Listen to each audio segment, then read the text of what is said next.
মাননীয় সদস্যবৃন্দ, অন্তর্বর্তী সরকার প্রণীত অধ্যাদেশের বিষয়ে নির্দিষ্ট সময়ের মধ্যে সিদ্ধান্ত নেওয়ার বাধ্যবাধকতায় ছুটির দিনেও সংসদ অধিবেশনে আইন প্রণেতারা শুক্রবার সকাল 10টায় শুরু হয় অধিবেশনের কার্যক্রম। কার্যপ্রণালী 300 বিধি অনুযায়ী দেশের সার্বিক অর্থনৈতিক অবস্থা নিয়ে বিবৃতি দেন অর্থমন্ত্রী আমির খসরু মাহমুদ চৌধুরী। বিনিয়োগ সঞ্চয়ের মধ্যে অর্থমন্ত্রী বলেন, মেগা প্রকল্পের নামে আওয়ামী লীগ সরকারের আমলে রাজস্ব আদায়ের চেয়ে ব্যয় বেশি হয়েছে, ফলে সুফল পায়নি জনগণ। রাজস্ব আদায় বৃদ্ধির চেয়ে ব্যয়ের পরিমাণ বৃদ্ধি পাওয়ায় বাজেট ঘাটতি কমানো যাচ্ছে না। মাননীয় স্পিকার, প্রকল্প ছিল অতি মূল্যায়িত এবং এগুলির সম্ভাব্যতা যাচাই ও বেশিরভাগ ক্ষেত্রে সঠিকভাবে করা হয়নি।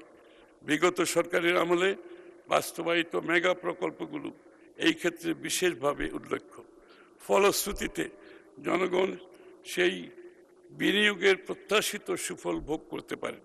বৈশ্বিক সংকট সত্ত্বেও মানুষের স্বস্তির কথা বিবেচনায় জ্বালানি তেলের দাম না বাড়িয়ে উল্টো বড় অঙ্কের ভর্তুকি সরকার দিচ্ছে বলে জানান অর্থমন্ত্রী। উচ্চমূল্যের কারণে সরকারের অতিরিক্ত ভর্তুকি প্রদানের প্রয়োজন হলেও জনগণের কষ্টের কথা মাথায় রেখে সরকার এখনো পর্যন্ত মূল্য সমন্বয় না করে পূর্বের মূল্যই বহাল রেখেছে। মাননীয় স্পিকার, প্রতিকূল পরিস্থিতির মধ্যেও দেশের অর্থনীতিকে এগিয়ে নেওয়ার প্রত্যয় তুলে ধরেন অর্থমন্ত্রী। 2034 সালের মধ্যে বাংলাদেশকে একটি ট্রিলিয়ন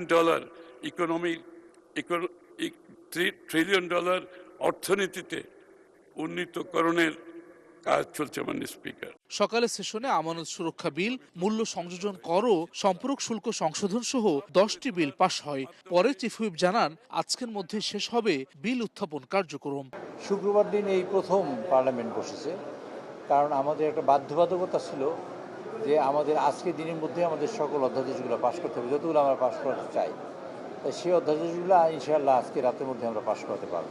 অন্তর্বর্তী সরকারের 133 অধ্যাদেশ নিয়ে বিশেষ কমিটির সুপারিশ অনুযায়ী মোট 117 বিল উত্থাপিত হচ্ছে সংসদে। এর মধ্যে রহিতকরণ বিল আছে 4টি, আর উত্থাপিত না হয় বাকি 16টি আপাতত বাতিল বলেই গণ্য হবে।